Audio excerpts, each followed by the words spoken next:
Hey everybody, we're back. Happy Super Bowl Sunday. It's a chill day today. Probably just gonna make some food. We got the Monsters Inc. onesie on.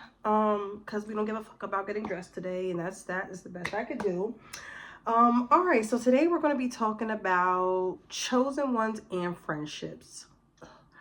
Even if you don't feel like super close to God, or you wouldn't consider yourself like a chosen one, more than likely you are if you're watching this video.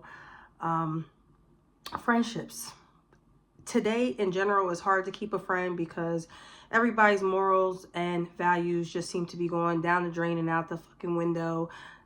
Don't know where, probably to hell, but they're just not there anymore. So a lot of people are having trouble making friends, keeping friends. We're trying to hold on to the friends that we've had for years. Even those friends sometimes have switched up on us. So today is about friendship. Okay. So, and in particular, chosen ones. But like I said, if you don't feel like your relationship with God is where it needs to be, it doesn't mean that you're not necessarily a chosen one. It's just that you haven't acknowledged, or you haven't come into the reality of your spiritual, what I want to call it, your spiritual status yet. So your eyes just haven't been open yet. So I want to begin with saying that God puts you in isolation for a reason. If you're feeling lonely, if you're feeling like you don't have many friends, or you're losing the friends that you did have out of nowhere, and it's just like, what the heck is going on? Know that God puts you in isolation so that he can become our best friends. God is our first friend. God is our last friend. God is going to be your only real friend. No matter how close you are with somebody, and even if that friendship is, the foundation of that friendship is on Jesus. People are people. We're all humans. We all make mistakes. It's not still going to be perfect. The only perfect friendship that you will ever have in your life is your friendship with Jesus. So make that center. You don't have to feel alone. You're not alone in this. God has your back. Jesus will always have your back. He will always be your number one friend. But I know physically, yes, it does get lonely, and it would be nice to, be able to call someone and chat and tell them your deepest thoughts and, things that's going on in your life, and get some advice back. But we can always still go to God, and you will get advice. Ask God. He'll tell you, whether that's through dreams, through other people, whether that's through a sign. God speaks to us in many ways every day. We just have to be willing to open our spiritual eyes and listen. And like I said, when I say listen, not necessarily with our ears all the time. Sometimes we have to look at things through a spiritual lens. And also the old version of you, when God changed you, when God comes into your life, the old version of you, you will lose some friends. It's just going to happen. I've had best friends that I had for a long time that I kind of had to let go, and I didn't want to. And that's another, and we'll get on that next, what happens when you don't want to let these people go. But sometimes the friends that you do have aren't on the same spiritual journey or have the same calling as you. So they could possibly distract you from your purpose and God's will for your life. Anybody that is in the way, or that can be in the way of God's will for your life, God will remove. And this is what I meant 2 seconds ago when I said, even if you don't want to let it go, he's going to make it happen. That person will betray you. That person, could just start like being jealous of you out of nowhere, just start like being really envious to the point where you're not going to have a choice but to let them go. Like, God's going to make it happen anyway. So it is what it is. It really sucks. I know you thought this person would be here for the long haul. You really hoped for it. But at the end of the day, God's will and God's way is the first thing that we need to be worried about, and the main purpose that we should be serving. So yeah, friends might leave, friends are gonna go. Also, when it comes to making new friends, it's going to be hard, because now that you have this light around you, that you have, God's grace on you, that you now are becoming a lamp in the world, you are going to trigger people's demons. So unless you meet a person that also is on the same journey as you, and is also a chosen one and also going on that walk, you won't be able to really bond with anyone. And you're going to be okay with that, because chosen people don't need to bond with everybody. We have to bond with other chosen ones as well, which is kind of hard because sometimes we tend to isolate ourselves because we face so much scrutiny in the world when we go out, that it's difficult to make new friends. Like I said, you're going to lose old friends. You're going to have a hard time making new friends. Yeah, and triggering people's demons, it sucks because it's not like you mean to. You don't you don't go out in the world purposefully like trying to trigger people. Your light just will. Light drives out darkness. So people aren't going to really care for the fact that you have all this love of God on you that they can feel when they're still battling demons themselves. All right, so once God is done transforming you, and we're always growing, there's no finality in a spiritual walk. You'll be growing spiritually until the day you die. But once you actually know this and you understand that, hey, you can't be friends with everyone. And trust me, as a soulful person, you won't want to be friends with everyone. Chosen people are very deep. We're very spiritual people. We don't like surface level conversations. We don't like shallow people. It's very draining to have to almost put on a show and perform for people that aren't on the level that you are. And sometimes I don't want to say like in a bad way, but we come down to their level to make them more comfortable opening up to us.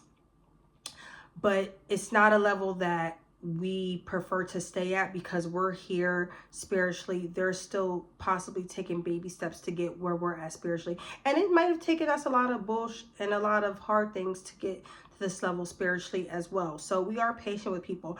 But the trick is sometimes if people are not, I'm gonna say, grounded with where they're at spiritually yet as chosen people, they can accidentally, because they want that connection with people, because they're craving those friendships, because they're like, what's wrong with me? Like, why do I not have any friends? Why can't I keep anybody in my life?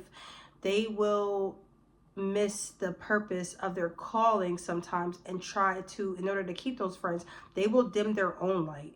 They will knock themselves back down spiritually a couple pegs just to fit in with people that they had no business fitting in the first place. When you do that, you dim your own light. When you dim your own light, you become less useful for the kingdom. You can't be a lamp in the world and lead people to Jesus if you're busy trying to throw water on your flames. You have to maintain that light, even if that means losing people, because there are other people out there that are very lost, other people that can use your light in the world. Like I said, it sucks at first, but eventually you're going to find your soul tribe. I don't know where people are at. You'll never know. But once you start to walk in your purpose and your calling, God will bring your soul tribe into your life slowly, one by one. And you can be the sweetest person to people. You can be a nice person. You can be giving. And it won't matter, because if those people still have those demons in them, they're still going to, be jealous of you. There's just still something about you that's going to rub them the wrong way. So don't worry about trying to be super sweet or super nice to people, because like I said, at the end of the day, it doesn't always matter if you are nice to people. They'll still betray you because the demons in them doesn't like the light that is in your heart. People will even go as far as like gang stalk you. They'll harass you. Trust me, I've been through we don't have all day to be on YouTube. So, yeah, I have a few stories of some things that I have been through. Even like romantic relationships. Like, even though a lot of us might crave like marriage or like relationships, me personally, I have come to a point where I put God's will and his calling first in my life. So that is the last thing in my mind. And personally, like, romantic relationships for me have been hell on wheels, honey. Let me tell you. Devil has really tried to send some men to personally destroy me, personally distract me from my calling, and has failed miserably each time. But nonetheless, romantic relationships are the number one thing that you have to be careful with, and you have to make sure that you guys are equally yoked and that that person is also aligned with God's will, because if not, honey, they will do everything in their power to drag you right back into the darkness which you fought so hard to overcome. To the point, like, if they're dark enough, they will even try to you. Like, yeah, you have to really be careful with that. Also, even though you are nice, people that you might want to start friendships with, that you do care about deeply, they might try to target you. They'll harass you. They'll try to make you the villain and project a lot of their insecurities onto you, because they haven't gotten to your level of spiritual awakening. So they try to bring you down to their level so that way you're easier for them to digest. Because to admit the truth that you're this light, that you're this amazing person, that you're a soulful person, means that they will have to face their demons. And some people aren't ready to go through the dark night of the soul yet. A lot of chosen ones, we've had to go through the dark night of the soul. We've been there, done that. It's painful, but we made it through on the other side. Wasn't easy, no, but was it worth it? Absolutely. So yeah, don't worry about those people. Also, you have to be careful for energy vampires. There will be people that will try to siphon your energy. They want what you have worked hard to get, but they don't want to put in the work themselves to get that from God directly. They want to kind of get your energy from a third. They want to get their energy from a third party and not the main source. We get our energy from the main source. We know where our light and our love comes from because, like I said, we're in touch with our creator. These people, instead of going directly to the creator, they'll try to get their energy from the creation. It doesn't work that way. Eventually, chosen ones get drained. They'll get tired. They'll feel less motivated to do God's will. Like I said, they don't understand that they can be in the presence of your light, but your light comes from a source.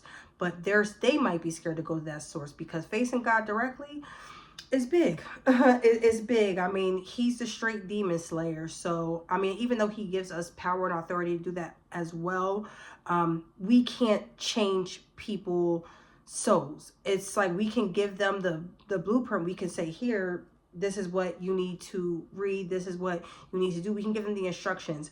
But when it comes to actually changing a heart, only Jesus can change a heart and change a soul. So we can pray for those people that God interjects in their life to do what he needs to do to bring them closer to him.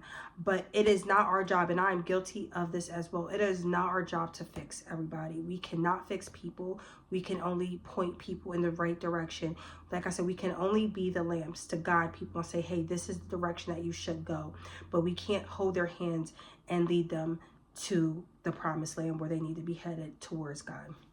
So that's it for today. Like I said, if you do need a friend, know that you always have one in God. A really good song I've been listening to lately is Torrin Wells, Use a Friend. That song has been really hitting my heart lately, just with the lack of friendships that I feel like I've been having. But like I said, Jesus is our number one friend, and Jesus will always be your best friend. So take care. Enjoy the game today. Enjoy the halftime show, because that's the only part I will be watching, the only part I ever do watch. And stay blessed.